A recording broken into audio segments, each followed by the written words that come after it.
Saturday आहे ना, Saturday special सुरमई आणि ही सुरमई आहे.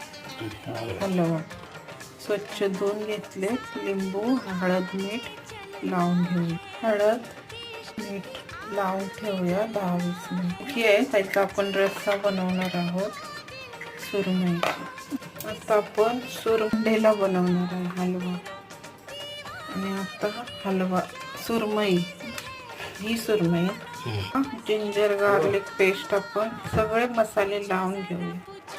सगळे लावून ठेवू.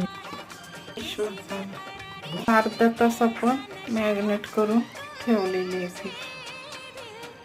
तांदूळ पीठ, रवा, लाल तिखट आणि मीठ एकत्र करूया.